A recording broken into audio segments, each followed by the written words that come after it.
बंधु माने आजिर एही कार्यक्रम को आपण मानक स्वागत। तेबे बंधु माने आजिर एही भिडियोटी सेही राशिर व्यक्ति विशेष मानक पई बहुत खास रही जो माने एही 2025 मसीह रे राजा भली जीवन अतिबाहित करने को जाउछंती। तेबे बंधु माने आजिर एही भिडियो रे आमे माने जानिबा 2025 मसीह रे केउ चारोटी राशि राजा भली जीवन अतिबाहित करने को जाउछंती। ଏହି ଚାରୋଟି ରାଶି 2025 ମସିହାରେ ସବୁଠାରୁ ଅଧିକ ସୁଖ ସୁବିଧା ଭୋଗ କରିବେ। ତ ଏହି ଚାରୋଟି ରାଶି 2025 ମସିହାରେ ହେବାକୁ ଯାଉଛନ୍ତି ମହାଭାଗ୍ୟଶାଳୀ। 12ଟି ରାଶି ମଧ୍ୟରୁ କେବଳ ଏହି ଚାରୋଟି ରାଶି ଅତ୍ୟନ୍ତ ଭାଗ୍ୟଶାଳୀ ରହିବେ। ଏହି ରାଶିର ବ୍ୟକ୍ତି ବିଶେଷ ମାନଙ୍କୁ ମା ଲକ୍ଷ୍ମୀଙ୍କ କୃପାରୁ ଅପାର ସଫଳତା ଲାଭ ହେବାକୁ ଯାଉଛି।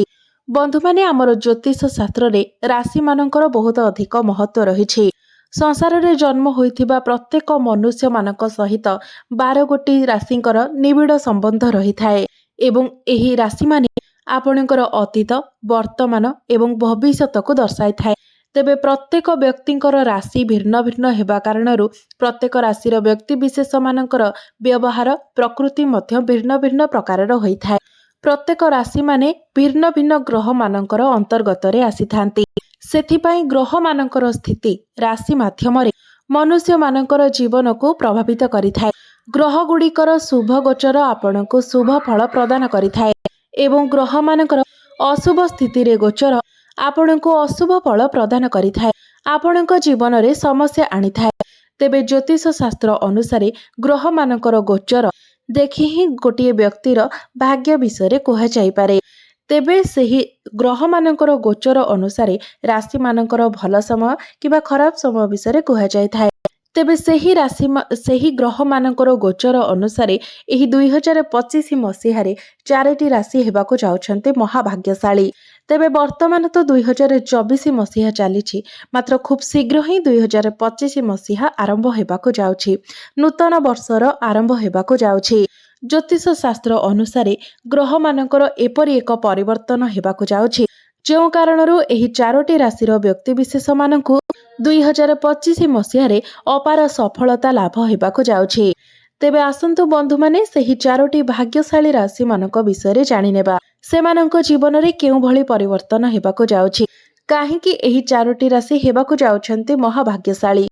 ତେବେ ଆସନ୍ତୁ ଜାଣିବା ପ୍ରଥମ ଭାଗ୍ୟଶାଳୀ ରାଶି ବିଷୟରେ, ଯିଏ ଏହି 2025 ମସିହାରେ ରାଜାଙ୍କ ଭଳି ଜୀବନ ବିତାଇବେ। ତ ପ୍ରଥମ ରାଶିଟି ହେଉଛି ମିଥୁନ ରାଶି। ମା ଲକ୍ଷ୍ମୀଙ୍କ କୃପାରୁ ମିଥୁନ ରାଶିର ବ୍ୟକ୍ତି ବିଶେଷ ମାନଙ୍କୁ ଅପାର ସଫଳତା ଲାଭ ହେବାକୁ ଯାଉଛି, ଯାହାଦ୍ୱାରା ଆପଣଙ୍କ ଜୀବନରେ ଖୁସି ହିଁ ଖୁସି ଆସିବାକୁ ଲାଗିବ। ଏହା ସହିତ ମିଥୁନ ରାଶିର ବ୍ୟକ୍ତି ବିଶେଷ ମାନେ ଯେଉଁମାନେ ନୂତନ ଭୂମି କିମ୍ବା ଯାନବାହନ କିମ୍ବା ଘର କିଣିବାକୁ ଚାହୁଁଥିଲେ, ତ ଆପଣଙ୍କର ଏହି ଯୋଜନା ଏହି ନୂତନ ବର୍ଷ 2025 ମସିହାରେ ନିଶ୍ଚିତ ରୂପରେ ସଫଳ ହେବ। ସନ୍ତାନ ପ୍ରାପ୍ତିର ଯୋଗ ମଧ୍ୟ ବନୁଅଛି। ତ ଯେଉଁମାନେ ସନ୍ତାନର କାମନା ରଖିଥିଲେ ସେମାନଙ୍କୁ ନିଶ୍ଚିତ ଭାବରେ ସନ୍ତାନ ସୁଖ ମଧ୍ୟ ପ୍ରାପ୍ତି ହେବ, ଯାହାଫଳରେ ଆପଣଙ୍କ ପରିବାରରେ ଖୁସିର ମାହୋଲ ଲାଗି ରହିବ। ତ ମା ଲକ୍ଷ୍ମୀଙ୍କ କୃପାରୁ ଏହି ନୂତନ ବର୍ଷ 2025 ମସିହାଟି ଆପଣଙ୍କ ପାଇଁ ଶୁଭମୟ ହେବାକୁ ଯାଉଛି। ତ ଆପଣ ଏହି ସମୟର ଭରପୁର ଲାଭ ଉଠାନ୍ତୁ ଏବଂ ଯେଉଁ ସୁଯୋଗ ଆପଣଙ୍କୁ ମିଳୁଛି ତାହାକୁ ଆପଣ ହାତଛଡ଼ା କରନ୍ତୁ ନାହିଁ। ମିଥୁନ ରାଶିର ବ୍ୟକ୍ତି ବିଶେଷ ମାନଙ୍କ ପାଇଁ ଧନ ଲାଭର ମଧ୍ୟ ଯୋଗ ସୃଷ୍ଟି ହେଉଛି। ବ୍ୟାପାର ବାଣିଜ୍ୟ କରୁଥିବା ବ୍ୟକ୍ତିମାନଙ୍କ ପାଇଁ ଏହି ବ୍ୟାପାର ବାଣିଜ୍ୟ କ୍ଷେତ୍ରରେ ଧନ ଲାଭ ହେବାର ବହୁତ ଅଧିକ ସମ୍ଭାବନା ରହୁଛି। ଆପଣ ବହୁତ ଦିନରୁ ଅପେକ୍ଷା କରିଥିବା କାର୍ଯ୍ୟରେ ଆପଣ ସଫଳତା ମଧ୍ୟ ପ୍ରାପ୍ତ କରିବେ। 2025ରେ ଆପଣଙ୍କର ଆର୍ଥିକ ସ୍ଥିତି ମଜବୁତ ରହିବ। ଆପଣଙ୍କୁ ଆପଣଙ୍କ ଭାଗ୍ୟର ସମ୍ପୂର୍ଣ୍ଣ ସାଥ ମିଳିବ, ଯେଉଁ କାରଣରୁ ଆପଣ ପ୍ରତ୍ୟେକ କ୍ଷେତ୍ରରେ ସଫଳତା ଲାଭ କରିବେ। ଯେଉଁମାନେ ଶିକ୍ଷା କ୍ଷେତ୍ରରେ ଅଛନ୍ତି ବା ବିଦ୍ୟାର୍ଥୀ ଅଛନ୍ତି, ତ ଶିକ୍ଷା କ୍ଷେତ୍ରରେ ଆପଣଙ୍କୁ ଅପାର ସଫଳତା ଲାଭ ହେବ। ଯେଉଁମାନେ ଚାକିରି କରୁଛନ୍ତି ଏବଂ ଚାକିରିରେ ପରିବର୍ତ୍ତନ ଚାହୁଁଥିଲେ, ତ ଏହି 2025 ମସିହାରେ ଆପଣଙ୍କୁ ଚାକିରି କ୍ଷେତ୍ରରେ ପରିବର୍ତ୍ତନ ମଧ୍ୟ ହେବ ଏବଂ ସେଥିରେ ମଧ୍ୟ ଆପଣଙ୍କୁ ସଫଳତା ମିଳିବ। ଚାକିରି କରୁଥିବା ବ୍ୟକ୍ତି ବିଶେଷ ମାନଙ୍କର ମାସିକ ଦରମାରେ ମଧ୍ୟ ବୃଦ୍ଧି ଆସିବ। ମିଥୁନ ରାଶିର ବ୍ୟକ୍ତି ବିଶେଷ ମାନେ ଯେଉଁମାନେ ଅବିବାହିତ ଅଛନ୍ତି, ବିବାହ ବୟସ ହୋଇସାରିଥିଲେ ମଧ୍ୟ ଆପଣଙ୍କର ବିବାହ ହୋଇପାରୁନଥିଲା, ତ ଆପଣଙ୍କର ଏହି 2025 ମସିହାରେ ବିବାହ ଯୋଗ ମଧ୍ୟ ରହୁଛି। ଆପଣଙ୍କ ନିକଟକୁ ଭଲ ପ୍ରସ୍ତାବ ଆସିବ ଏବଂ ଆପଣଙ୍କର ବିବାହ ମଧ୍ୟ ହୋଇଯିବ। ଏବଂ ଯଦି ମିଥୁନ ରାଶିର କୌଣସି ବ୍ୟକ୍ତି ବିଶେଷ ବହୁତ ଦିନ ଧରି କୌଣସି ଏକ ରୋଗରେ ପୀଡ଼ିତ ଥିଲେ, ସେଥିରୁ ମଧ୍ୟ ଏହି ନୂତନ ବର୍ଷରେ ଆପଣଙ୍କୁ ମୁକ୍ତି ମିଳିଯିବ। ଏହି ବର୍ଷଟି ଆପଣଙ୍କର ସ୍ୱାସ୍ଥ୍ୟ ପାଇଁ ଉତ୍ତମ ରହିବ। ଆପଣଙ୍କୁ ଏହି ନୂତନ ବର୍ଷରେ ଉତ୍ତମ ସ୍ୱାସ୍ଥ୍ୟର ପ୍ରାପ୍ତି ହେବ। ତେବେ ପ୍ରତ୍ୟେକ ଦିନ ଆପଣ ଯୋଗ, ବ୍ୟାୟାମ ଏବଂ ପ୍ରାଣାୟାମ କରିବା ପାଇଁ ଚେଷ୍ଟା କରନ୍ତୁ, କାରଣ ଏହି 2025 ମସିହାଟି ଆପଣଙ୍କ ପାଇଁ ବହୁତ ଖାସ୍ ରହିଛି। ବିଶେଷ କରି ଆର୍ଥିକ ମାମଲାରେ ଏହି ବର୍ଷଟି ଆପଣଙ୍କ ପାଇଁ ବହୁତ ଭାଗ୍ୟଶାଳୀ ରହିବ। ଏହି ବର୍ଷ ଆପଣଙ୍କୁ ଧନ ରୋଜଗାର କରିବା ପାଇଁ ନୂତନ ରାସ୍ତା ସବୁ ମିଳିଯିବ। ଆୟର ଅନେକ ସ୍ରୋତ ଆପଣଙ୍କ ପାଇଁ ଖୋଲିଯିବ। ଏହା ସହିତ ଆପଣ ପର୍ଯ୍ୟାପ୍ତ ଧନ ଲାଭ କରିବାରେ ମଧ୍ୟ ସକ୍ଷମ ହୋଇପାରିବେ। ପୂର୍ବ ବର୍ଷ ଅପେକ୍ଷା ଏହି ବର୍ଷ ଆପଣଙ୍କର ଆର୍ଥିକ ସ୍ଥିତିରେ କୌଣସି ବି ଅସୁବିଧା ଦେଖାଦେବ ନାହିଁ। ଯେଉଁ ବ୍ୟକ୍ତିମାନେ ନୂତନ ବ୍ୟବସାୟ ଆରମ୍ଭ କରିବା ପାଇଁ ଚାହୁଁଥିଲେ, ତ ଏହି 2025 ମସିହାଟି ଆପଣଙ୍କ ପାଇଁ ବହୁତ ହି ଶୁଭ ରହିବ। ଆପଣ ଚାହିଁଲେ ନୂତନ ବ୍ୟବସାୟ ଆରମ୍ଭ କରିପାରିବେ। ଆପଣଙ୍କର ସମସ୍ତ ପ୍ରୟାସ ଆପଣଙ୍କୁ ସଫଳତା ଦିଗରେ ନେଇଯିବ। ଆପଣ ନିଜର ପ୍ରତିଭାକୁ ଦେଖାଇ ପାରିବେ ଏବଂ ଆପଣଙ୍କର ପ୍ରେଜେଣ୍ଟେସନ ମଧ୍ୟ ପୂର୍ବ ଅପେକ୍ଷା ଭଲ ରହିବ। ଆପଣଙ୍କର ବ୍ୟବସାୟକୁ ବଢ଼ାଇବା ପାଇଁ ଆପଣ ଯାହା ବି କିଛି କରିବେ, ସେଥିରେ ଆପଣ ସଫଳତା ପାଇବେ। ବ୍ୟବସାୟ କରୁଥିବା ବ୍ୟକ୍ତିବିଶେଷମାନଙ୍କୁ ବର୍ଷର ଆରମ୍ଭରେ ବଡ଼ ସଫଳତା ମିଳିବ। ଯଦି ଆପଣ ବିଦେଶରେ ଉଚ୍ଚଶିକ୍ଷା କରିବା ପାଇଁ ମନସ୍ଥ କରିଥିଲେ, ତ ସେହି କ୍ଷେତ୍ରରେ ଏହି ବର୍ଷଟି ଆପଣଙ୍କୁ ସଫଳତା ପ୍ରଦାନ କରିବ। ଆପଣଙ୍କର ଏହି ସ୍ୱପ୍ନ ନିଶ୍ଚିତ ରୂପରେ ପୂର୍ଣ୍ଣ ହେବ। ଆପଣଙ୍କୁ ବହୁତ ସୁନ୍ଦର ଅବସର ପ୍ରାପ୍ତି ହେବ, ଯାହା ଆପଣଙ୍କୁ ବହୁତ ଉଚ୍ଚ ସ୍ତରକୁ ନେବାରେ ସାହାଯ୍ୟ କରିବ। ଶିକ୍ଷା କ୍ଷେତ୍ର ଏବଂ ବ୍ୟବସାୟ କ୍ଷେତ୍ରରେ ଆପଣଙ୍କୁ ଅପାର ସଫଳତା ମିଳିବ। ଧାର୍ମିକ କାର୍ଯ୍ୟରେ ମଧ୍ୟ ଆପଣଙ୍କର ମନ ବଳିବ। ଆପଣଙ୍କ ଜୀବନରେ ଆଧ୍ୟାତ୍ମିକତାର ସଞ୍ଚାର ହେବ। ଏହି ବର୍ଷ ଭାଗ୍ୟ ଆପଣଙ୍କର ସାଥ ଦେବ ଏବଂ ଆପଣ ଯେଉଁ ବି କାର୍ଯ୍ୟ କରିବେ, ନିଶ୍ଚିତ ଭାବରେ ସେଥିରେ ଆପଣଙ୍କୁ ସଫଳତା ମଧ୍ୟ ପ୍ରାପ୍ତି ହେବ। ତେବେ ବନ୍ଧୁମାନେ, ନିଶ୍ଚିତ ରୂପରେ ଆପଣଙ୍କୁ କିଛି ପ୍ରତିକାର ମଧ୍ୟ କରିବାକୁ ପଡ଼ିବ, ଯାହା ଆପଣଙ୍କର ଭାଗ୍ୟକୁ ଷ୍ଟ୍ରଙ୍ଗ ବନାଇବାରେ ସାହାଯ୍ୟ କରିବ। ତେବେ ପ୍ରତ୍ୟେକ ଦିନ ଆପଣ ବୁଦ୍ଧଙ୍କର ବୀଜ ମନ୍ତ୍ର ଜପ କରନ୍ତୁ ଏବଂ ପ୍ରତ୍ୟେକ ଦିନ ଆପଣ ଶ୍ରୀ ଗଣେଶଙ୍କର ପୂଜା କରିବା ସହିତ ଶ୍ରୀ ଗଣେଶଙ୍କୁ ଆପଣ ଦୁବ ଅର୍ପଣ କରନ୍ତୁ ଏବଂ ପ୍ରତ୍ୟେକ ଦିନ ଆପଣ ହନୁମାନ ଚାଳିଶାର ପାଠ କରନ୍ତୁ। ନିଶ୍ଚିତ ରୂପରେ ଆପଣଙ୍କୁ ଅଧିକ ଶୁଭଫଳ ପ୍ରାପ୍ତି ହେବ ଏବଂ ଆସୁଥିବା ସମସ୍ୟା ଗୁଡ଼ିକ ମଧ୍ୟ ଦୂର ହୋଇଯିବ। ଏବଂ ନିଜର ସାମର୍ଥ୍ୟ ଅନୁସାରେ ଆପଣ ସମୟ ସମୟରେ ଦୁଃଖୀ ଦରିଦ୍ର ବ୍ୟକ୍ତିମାନଙ୍କୁ ସାହାଯ୍ୟ ମଧ୍ୟ କରନ୍ତୁ। ଅସହାୟ ବ୍ୟକ୍ତିବିଶେଷମାନଙ୍କୁ ଆପଣ କିଛି ଖାଦ୍ୟ ଦାନ କରିବା ସହିତ ବସ୍ତ୍ର ମଧ୍ୟ ଦାନ କରନ୍ତୁ। ନିଶ୍ଚିତ ଭାବରେ ଆପଣଙ୍କୁ ଶନିଦେବଙ୍କର ଅପାର କୃପା ପ୍ରାପ୍ତି ହେବ। ତ ବର୍ତ୍ତମାନ ଆସନ୍ତୁ ଜାଣିନେବା ଦ୍ୱିତୀୟ ଭାଗ୍ୟଶାଳୀ ରାଶି ବିଷୟରେ। ତ ଦ୍ୱିତୀୟ ଭାଗ୍ୟଶାଳୀ ରାଶିଟି ହେଉଛି କୁମ୍ଭ ରାଶି। କୁମ୍ଭ ରାଶିର ବ୍ୟକ୍ତି ବିଶେଷମାନଙ୍କ ପାଇଁ ଏହି 2025 ମସିହାରେ ଖୁସିର ଦିନ ଆସୁଛି। ଖୁବ୍ ଲମ୍ବା ସମୟ ଧରି ଆପଣ ଯେଉଁ ଅସୁବିଧାର ସାମ୍ନା କରି ଆସୁଥିଲେ, ଏହି ନୂତନ ବର୍ଷରେ ତାହା ଦୂର ହୋଇଯିବ ଏବଂ ସମସ୍ତ ସମସ୍ୟାରୁ ମଧ୍ୟ ଆପଣଙ୍କୁ ମୁକ୍ତି ମିଳିବ। ଆପଣଙ୍କୁ ନୂଆ ନୂଆ ଅବସର ପ୍ରାପ୍ତି ହେବ ଏବଂ ଜୀବନରେ ଆପଣ ବହୁତ ଅଧିକ ଉନ୍ନତି ମଧ୍ୟ କରିବେ। ବିଭିନ୍ନ ଦିଗରୁ ଆପଣଙ୍କୁ ଲାଭ ହିଁ ଲାଭ ପ୍ରାପ୍ତି ହେବ।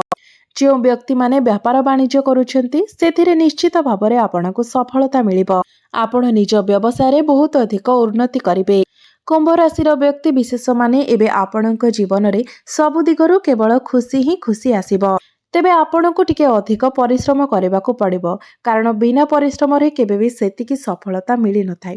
ତ ଆପଣ ଯେତେ ଅଧିକ ପରିଶ୍ରମ କରିବେ, ଆପଣଙ୍କୁ ସେତେ ଅଧିକ ସଫଳତା ମିଳିବ। ତେବେ ମନେ ରଖିବେ, ଆପଣ ଯେତିକି ପରିଶ୍ରମ କରିବେ, ତାର 10 ଗୁଣା ଅଧିକ ଶୁଭଫଳ ଆପଣଙ୍କୁ ମିଳିବ। ଭଗବାନ ଶନିଦେବ ଆପଣଙ୍କ ଉପରେ ପ୍ରସନ୍ନ ଅଛନ୍ତି।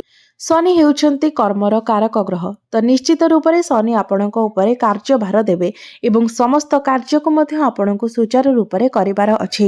ଏବଂ ଯେଉଁମାନେ ଚାକିରି କ୍ଷେତ୍ରରେ ଅଛନ୍ତି, ତ ଚାକିରି କ୍ଷେତ୍ରରେ ଆପଣଙ୍କର ପ୍ରମୋସନ ହେବ ଏବଂ ଆପଣଙ୍କର ଦରମାରେ ମଧ୍ୟ ବୃଦ୍ଧି ହେବ। ଏହା ବ୍ୟତୀତ ଯେଉଁମାନଙ୍କ ନିକଟରେ କୌଣସି ଚାକିରି ନାହିଁ, ଚାକିରି ପାଇଁ ଆପଣ ପ୍ରିପେୟାର ହେଉଥିଲେ, ତ ଆପଣଙ୍କୁ ନୂତନ ଚାକିରି ମଧ୍ୟ ପ୍ରାପ୍ତି ହେବ। ତ ସେଥିପାଇଁ ଚାକିରି ପାଇଁ ଆପଣ ନିଜର ଚେଷ୍ଟାକୁ ଜାରି ରଖିବା ଉଚିତ। ଏବଂ ଯଦି ଆପଣଙ୍କର କାହା ନିକଟରେ କିଛି ପଇସା ଅଟକି ରହିଛି, ଆପଣ କାହାକୁ କିଛି ଟଙ୍କା ଦେଇଥିଲେ ଯାହା ଆପଣଙ୍କୁ ଫେରସ୍ତ ମିଳିପାରୁନଥିଲା, ତ ଏହି ନୂତନ ବର୍ଷ 2025ରେ ସେହି ଟଙ୍କା ମଧ୍ୟ ଆପଣଙ୍କୁ ଫେରସ୍ତ ମିଳିବ। ବ୍ୟାପାର ବାଣିଜ୍ୟରେ ଆପଣଙ୍କୁ ଯେଉଁ ସବୁ ବାଧାବିଘ୍ନର ସାମ୍ନା କରିବାକୁ ପଡୁଥିଲା, ସେ ସବୁ ବାଧାବିଘ୍ନ ଏହି ନୂତନ ବର୍ଷରେ ଦୂର ହୋଇଯିବ ଏବଂ ଆପଣଙ୍କ ଜୀବନରେ ଅନେକ ଖୁସି ଆସିବ। ବିଦ୍ୟାର୍ଥୀମାନଙ୍କୁ ସେମାନଙ୍କ ପରିଶ୍ରମର ବହୁତ ଭଲ ଫଳ ମିଳିବ। କୁମ୍ଭ ରାଶିର ବ୍ୟକ୍ତି ବିଶେଷମାନେ ଆପଣ ନିଜ ଜୀବନରେ ଏକ ନୂତନ ପ୍ରକାରର ଖୁସିର ଅନୁଭବ କରିବେ। ଭଗବାନ ଶନିଦେବଙ୍କର ବିଶେଷ କୃପା ଆପଣଙ୍କୁ ପ୍ରାପ୍ତ ହେବାକୁ ଯାଉଛି। ଯେଉଁ କାରଣରୁ ପୂର୍ବ ବର୍ଷରେ ଆପଣ ଯେଉଁ ପୁରୁଣା ରୋଗରେ ପୀଡ଼ିତ ଥିଲେ, ଏହି ନୂତନ ବର୍ଷରେ ଆପଣଙ୍କର ସ୍ୱାସ୍ଥ୍ୟରେ ଉନ୍ନତି ଆସିବାକୁ ଯାଉଛି।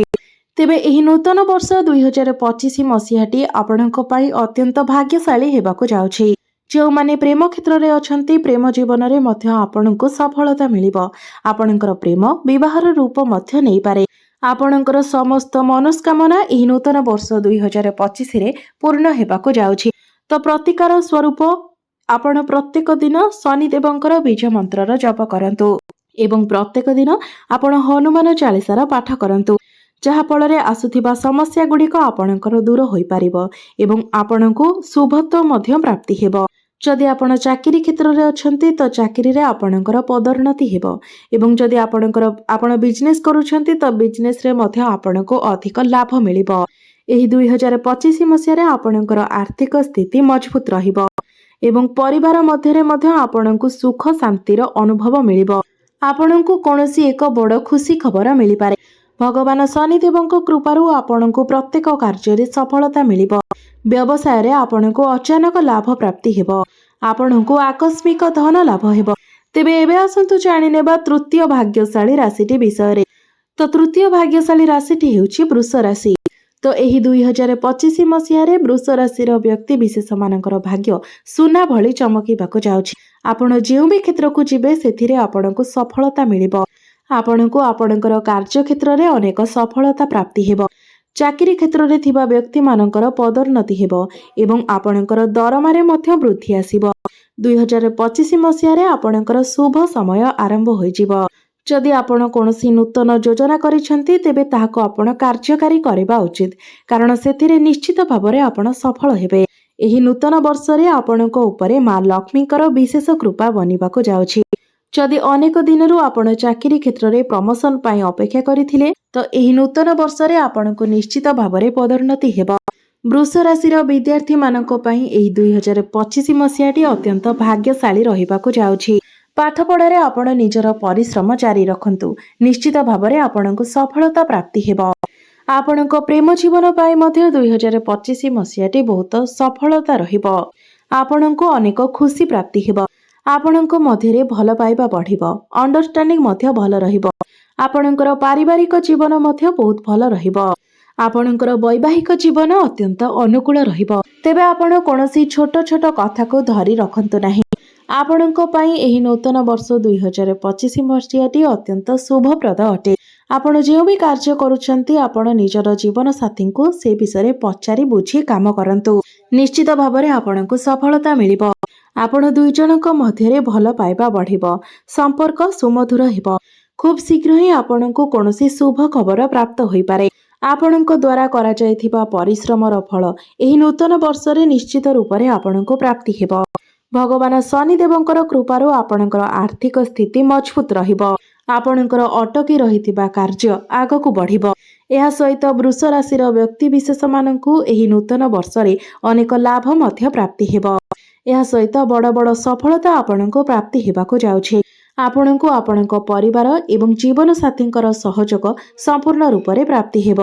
ଆପଣଙ୍କର ବାଣୀରେ ମଧୁରତା ଆସିବ ଏବଂ ଆପଣଙ୍କର ବାଣୀର ଆକର୍ଷଣତା ଯୋଗୁଁ ଆପଣଙ୍କୁ ପ୍ରତ୍ୟେକ କାର୍ଯ୍ୟରେ ସଫଳତା ମିଳିବ। ତେବେ ପରବର୍ତ୍ତୀ ଭାଗ୍ୟଶାଳୀ ରାଶିଟି ହେଉଛି ତୁଳା ରାଶି। ତୁଳା ରାଶିର ବ୍ୟକ୍ତି ବିଶେଷମାନଙ୍କ ଉପରେ ଏହି ନୂତନ ବର୍ଷ 2025ରେ ମା ଲକ୍ଷ୍ମୀଙ୍କର ଅପାର କୃପା ବୃଷ୍ଟି ହେବାକୁ ଯାଉଛି।